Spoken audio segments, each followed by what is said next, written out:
कल और परसों 2 रोज़ हम जयपुर में राजस्थान की नई स्कूली किताबों को देख रहे थे।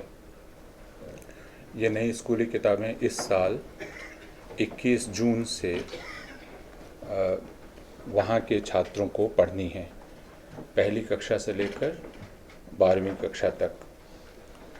किताबें अभी बहुत ही गोपनीय रखी गई हैं, उनको हासिल करना बहुत मुश्किल है, लेकिन Rajasthan People's Union of Civil Liberties की हमारी दोस्त कविता श्रीवास्तव के लिए कुछ भी मुश्किल नहीं है। तो उन्होंने किसी तरह उन किताबों को हासिल कर लिया और फिर हम सब लोगों को जोत दिया कि आप इन किताबों को देखें।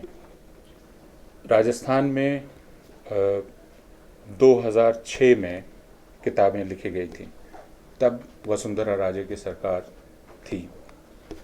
उस वक्त विज्ञान की किताब में यह लिखा गया था, छात्रों को बताया गया था कि दुनिया का जो पहला अंग प्रत्यारोपण हुआ वह भारतवर्ष में हुआ। बाद में उसे हमारे प्रधानमंत्री ने पढ़ा और बतलाया कि शिव ने गणेश के कंधों पर हाथी का सर लगाया था। तो यह राजस्थान की किताब में 2006 में ही लिखा हुआ था, विज्ञान की किताब में, ध्यान रखिएगा। समाज विज्ञान की किताब में यह लिखा था कि 3 प्रकार के विवाह होते हैं, हिंदू विवाह, मुस्लिम विवाह और ईसाई विवाह। हिंदू विवाह पवित्र, धार्मिक और आध्यात्मिक उद्देश्य से किए जाते हैं। मुस्लिम विवाह सेक्स और बच्चा पैदा करने के लिए किए जाते हैं, और ईसाई विवाह के बारे में तो खैर आपको बताने की ज़रूरत नहीं है। तो एड्स राजस्थान में क्यों फैल रहा है, इसके बारे में वहाँ बतलाया गया था पर्यावरण की किताब में कि राजस्थान में आदिवासी हैं जो सेक्स में किसी मान्यता को मानते नहीं हैं और बहुविवाह में विश्वास करते हैं, और राजस्थान में विदेशी सैलानी बहुत आते हैं।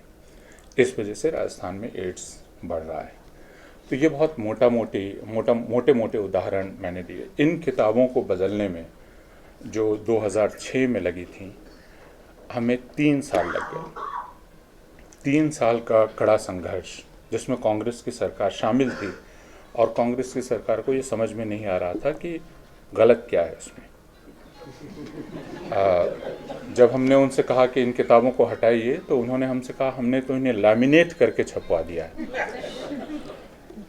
लेकिन खैर 2012 में जब हमारी बात मान ली गई और नई किताबें लिखना शुरू की गई, तो वे किताबें पिछले साल तक लिखी जा रही थीं, और मुश्किल से अभी उन किताबों का पहला दौर चल रहा था कि अचानक 45 दिनों में नई किताबें लिख दी गई हैं, और पिछली किताबें अब हटाई जा रही हैं और नई किताबें जा रही हैं। नई किताबों का क्या, उनको अभी हम बिल्कुल सरसरी तौर पर देख पाए हैं। लेकिन अगर इतिहास की बात करें तो इतिहास शुरू होता है सिंधु सरस्वती सभ्यता से।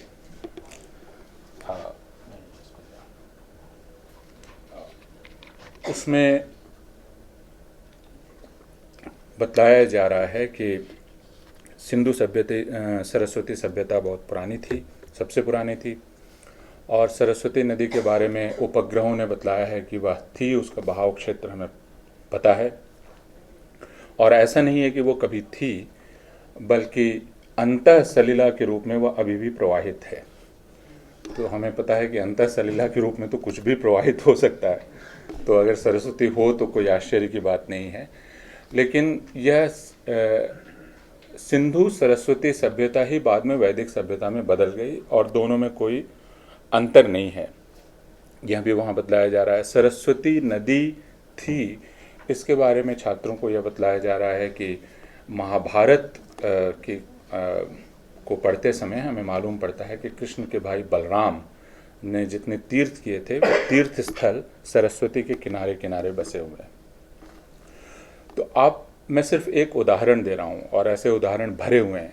मसलन हिंदी की किताब में जो चुटकुले हैं, अगर आप उन चुटकुलों को पढ़ेंगे, एक चुटकुला यह है कि एक साहब साधु से मिलते हैं और कहते हैं कि मैं अपनी पत्नी से बहुत परेशान हूँ, आप मुझे कुछ बताइए।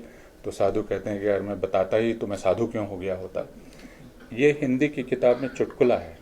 जो पाठ सरदार पटेल पर है, उस पाठ में सरदार पटेल में 3 पैराग्राफ्स ये दिए गए हैं कि सरदार पटेल ने सोमनाथ, जब वे पहुंचे सोमनाथ मंदिर को देखने, तो समंदर की तरफ मुंह करके खड़े हो गए और सूर्य को जल का अर्पण करने लगे।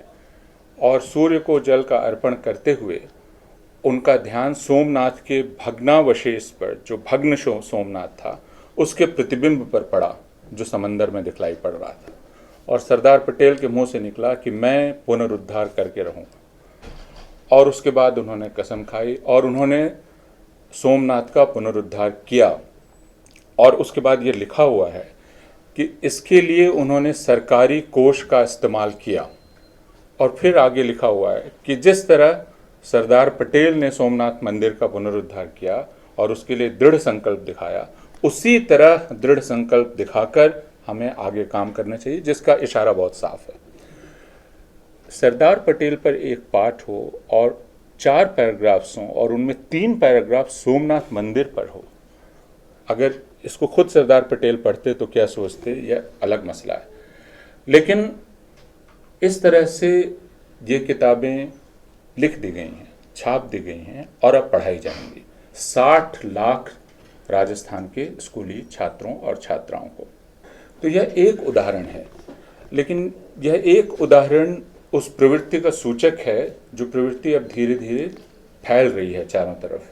वह दिल्ली विश्वविद्यालय हो या जवाहरलाल नेहरू विश्वविद्यालय हो या कोई और विश्वविद्यालय हो, इन विश्वविद्यालयों में शोध के विषयों में जो चर्चाएं होती हैं, उनके विषयों में, मसलन पिछले दिनों मैंने अचानक देखा आर्ट्स फैकल्टी के चारों तरफ भारतीय सौम्य नववर्ष की शुभकामना दी जा रही थी और यह संस्कृत विभाग की तरफ से किया गया था। तो मैंने उनके अध्यक्ष से पूछा कि भारत में अनेक नववर्ष होते हैं, तो क्या सारे नववर्षों की शुभकामना आप दे रहे हैं या एक ही प्रकार के नववर्ष की शुभकामना दे रहे हैं?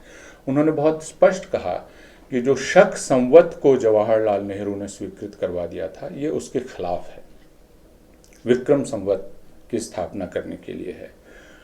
तो ऐसा नहीं है कि यह अनायास हो रहा है, किसी व्यक्ति के मन में कुछ है, बल्कि इसके पीछे पूरी एक योजना है।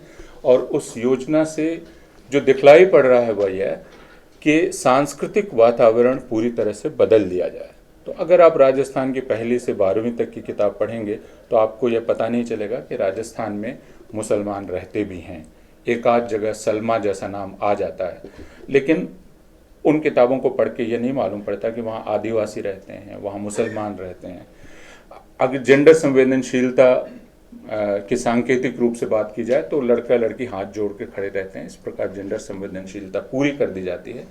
लेकिन बाकी जगहों में जिस तरह के चुटकुलों का वर्णन मैंने किया, उस तरह की प्रवृत्तियां लगभग हर पाठ में दिखलाई पड़ती हैं। और यह सिर्फ हिंदी या इतिहास की बात मैं नहीं कर रहा हूँ। अगर आप अंग्रेज़ी पढ़ेंगे तो अंग्रेज़ी में पहला ही पाठ चित्तौड़ पर है, जिसमें यह बतलाया जाता है कि चित्तौड़ पर मुसलमानों ने हमला किया था और उस हमले का जवाब कैसे दिया गया था। तो जो मैं कहना चाहता हूँ वह यह कि विवेक पर आक्रमण हो या संस्थानों पर आक्रमण हो, इन सारे आक्रमणों के पीछे एक मूल भावना काम कर रही है, वह है मुस्लिम विरोधी भावना। असल निशाना मुसलमान हैं और मुसलमानों को निशाना बनाने के लिए जिस तरीके का भी इस्तेमाल किया जाए वह तरीका इस्तेमाल किया जा रहा है। जो चीज़ सबसे ख़तरनाक है, और मैं यहाँ अपनी बात कह के ख़त्म करूँगा, वह यह मुझे जो दिखलाई पड़ रहा है बहुत साफ तौर पर कि हमारे नौजवानों के सोचने के तरीके को विकृत कर दिया जाए। यानी एक तरफ पूरा समाज उत्तेजित अवस्था में रहे ताकि वो ठहर कर सोच ही ना सके, दूसरी तरफ स्कूलों और कॉलेजों और विश्वविद्यालयों में पाठ्यक्रमों और किताबों के ज़रिए जो सोचने की पद्धति है, उस सोचने की पद्धति को पूरी तरह से कंफ्यूज कर दिया जाए। एक तरह की कंफ्यूज्ड थिंकिंग प्रमोट की जा रही है। यह सबसे ख़तरनाक है।